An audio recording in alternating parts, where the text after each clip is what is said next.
Hi, everyone. Today, I'm going to walk you through 5 ways to raise your testosterone or naturally support your testosterone levels. So be sure to stay with me to catch each and every one of these tips. First, let's talk about why people even care about testosterone. Having low testosterone can lead to several unwanted symptoms, like reduced libido, low energy, trouble focusing, and loss of muscle mass.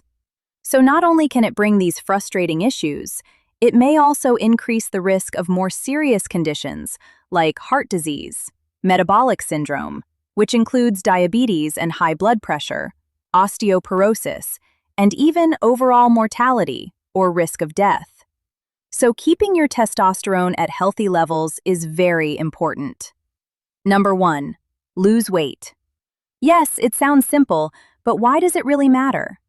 The reason is that being overweight or obese means you have more fat cells, and those fat cells contain a specific enzyme that converts healthy testosterone into estradiol. So research clearly shows that losing weight in overweight and obese men can significantly improve testosterone levels. And how much weight do you actually need to lose? In one study, researchers examined how much weight loss was required to boost testosterone, and they found that about 21 kilograms, or close to 46 pounds, was the average weight loss among those who saw an increase in testosterone. But do you really need to lose 46 pounds? Of course, that would be ideal.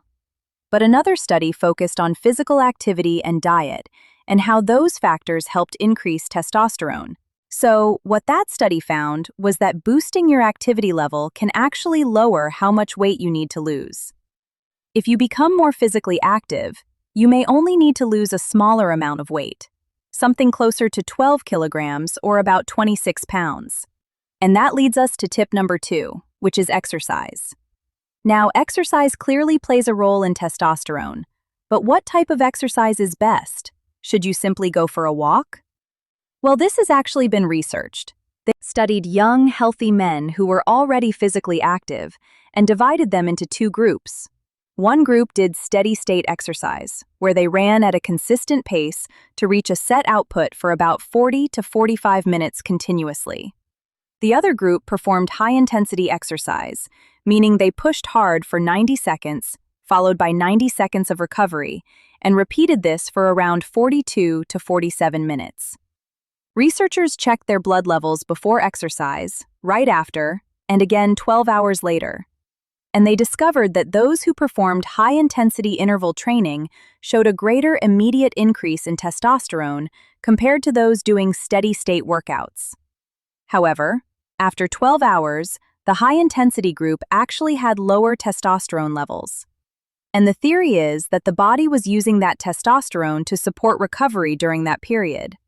So while there may be an advantage to high-intensity interval training over just walking or steady-paced exercise, so my main takeaway is to include short bursts of high-intensity interval training, since that can help raise your testosterone levels and is often easier to stick with consistently over time.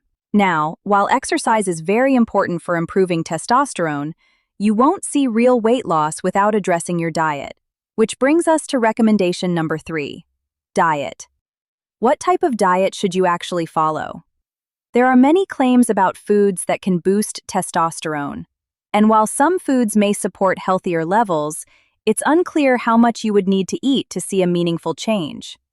So what I usually advise my patients is to stay away from processed foods and focus on whole, natural foods, along with plenty of fruits and vegetables that you can find in the fresh produce section at the grocery store.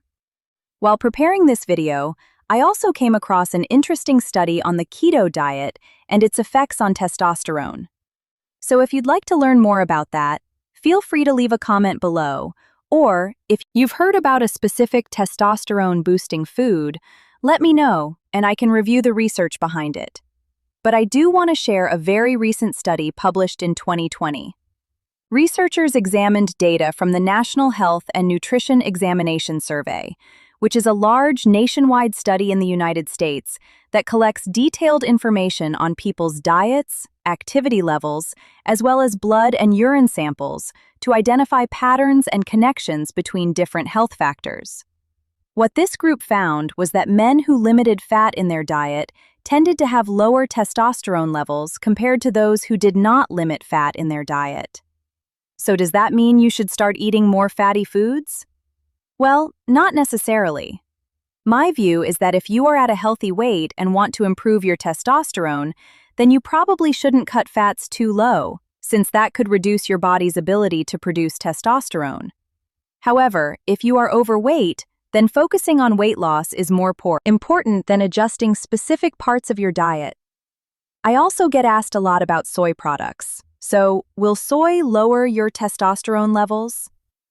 The concern comes from the fact that soy contains estrogen-like compounds called isoflavones, which can worry people who are trying to increase testosterone. But what does the research actually show? A 2010 meta-analysis reviewed 47 different studies and combined the data, and it found that even high amounts of soy intake did not lower testosterone levels. I'll share one of those studies because it was especially interesting.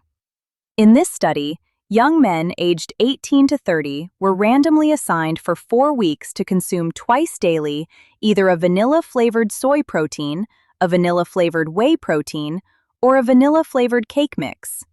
They were not told which one they were receiving and were given small packets to take over the 4-week period to see how it affected their testosterone levels. The results showed that even a high intake of soy protein, about 41.5 grams per day, did not reduce testosterone levels, even after using it consistently for 4 weeks.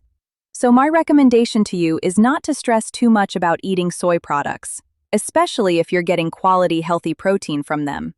It's very unlikely to negatively affect your testosterone levels based on the current research. Now let's move on to number 4, good sleep. So did you know that from 1985 until today, there is clear data showing that adults in the United States are getting less sleep and experiencing poorer sleep quality over time? So how does sleep influence your testosterone levels? There are actually a couple of interesting studies on this. One study analyzed about 2,300 men from the same National Health and Nutrition Examination Survey, also known as the NHANES survey. And what they discovered was that for every hour less sleep people reported, their testosterone levels dropped by nearly 6 points. Another study examined 10 healthy men where they were allowed to sleep more than 8 hours for 3 nights, and then, for the next 8 nights, their sleep was restricted to just 5 hours. Researchers then measured their daytime testosterone levels and found that their testosterone dropped by about 15%. And why focus on 5 hours of sleep? It turns out this reflects the typical sleep pattern of around 15% of the working adult population. This shows just how important sleep really is.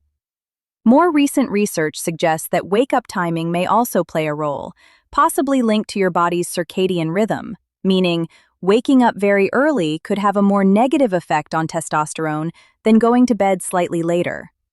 So the key takeaway here is to aim for better quality sleep and try to get longer, more consistent rest. So try to minimize sleep disruptions. Avoid checking your phone before going to bed, and aim to build a consistent bedtime routine where you go to sleep at the same time and wake up at the same time every single day. And number 5, avoid endocrine-disrupting chemicals. So these chemicals are present throughout our environment due to pollution, as well as in certain cosmetics, everyday products, and plastics. One of the most common examples is BPA, also known as bisphenol A. And how do these affect your testosterone levels? They interfere with your body's endocrine system. And since testosterone is produced through this system, exposure to these chemicals can lead to several issues. They have been linked not only to lower testosterone, but also to conditions like diabetes, obesity, learning difficulties, and even cancer. Another study using data from the NHANES database examined adolescents and measured their BPA exposure through urine samples, then compared it with their testosterone levels, and found that boys with higher BPA exposure tended to have lower testosterone levels. So, how can you reduce BPA exposure? Try to avoid plastic containers whenever possible, and switch to safer options like glass or metal. And also avoid heating food in plastic containers. You can also reduce how often you use canned products and try to choose items labeled BPA-free. You'll notice that label quite often. BPA-free simply means the product does not contain bisphenol A, which is important when trying to avoid these types of endocrine-disrupting chemicals. Now, before you go, I want to mention a supplement that many people say may help boost testosterone. It's called ashwagandha. What exactly is ashwagandha? Ashwagandha is a natural herb that is commonly known for helping with stress relief and reducing anxiety.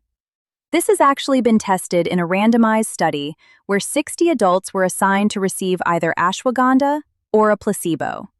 And the results showed a slight increase in testosterone levels. However, the increase was not statistically significant. So what does that mean? It suggests that the change could have happened by chance rather than a true effect.